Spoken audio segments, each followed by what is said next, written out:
মায়া কিছু কইতে চাও? কোথাও যাইতেছেন? আমি ডাক্তার মানুষ আর কইসামু, চিঠি দিয়ে বেড়াইতেছি। বলতেছিলাম কি, এই যে প্রত্যেকদিন আপনার সাথে আমাদের দেখা হইতেছে, আমরা কথা বলতেছি নিজে থেকে, আপনি কি রাগ করতেছেন? কি রাগ কথা কইলাম মায়া তুমি?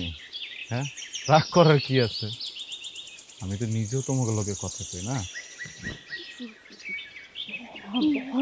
আচ্ছা, তোমরা কি কিছু কইতে চাইতেছো আমারে? কও, সমস্যা নেই তো, কও।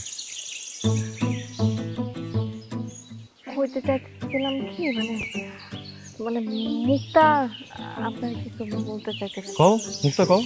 না মানে মুক্তা তো বলতে পারতেছে না, তাই আমাকে বলতে বলছিল আর কি। আব্বা আব্বা আব্বা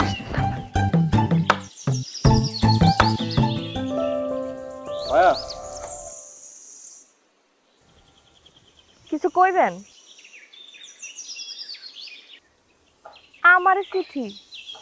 আমার চিঠি লিখবো কে? আমি কেমনে কমু? তোমার চিঠি তুমি দেখো, হয়তো দিচ্ছে আত্মীয় স্বজন। আমার আত্মীয় স্বজন আমার চিঠি লিখবো কেন? হ্যাঁ, আমার বাসায় তো মোবাইল আছে, কারো যদি দরকার পড়ে তাহলে মোবাইলে ফোন দেয়। আর এই জমানায় কেউ কারো চিঠি লিখে? আচ্ছা, তুমি আমার কেন জেরা করতেছো? চিঠি না দিলে আমি কি তোমার সাথে দিচ্ছি? শোনো, আমি একজন সরকারি লোক, আমার সময়ের মূল্য আছে। যেহেতু আমি চিঠিটা নিয়ে আসছি, তার মানে অবশ্যই এটা কেউ না কেউ তোমার দিচ্ছে। তুমি দেখো আর শোনো। চিঠি পাইছো? পাইছি। তাহলে এবার এখানে একটা স্বাক্ষর দাও। আগে চিঠি পড়বো, তারপরে স্বাক্ষর। চল। শুনেন, ওই দিন আপনি আমার একটা চিঠি দিচ্ছিলেন না, ওটার উত্তর নিয়ে আসছে। আচ্ছা, এই ঠিকানাটা তো সদরের, আপনি কি চিনেন?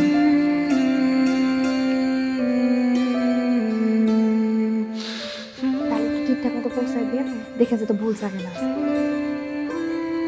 আর এরপরে যদি কোনো চিঠি আসে, আসার সাথে সাথে একটা আমার দিয়ে।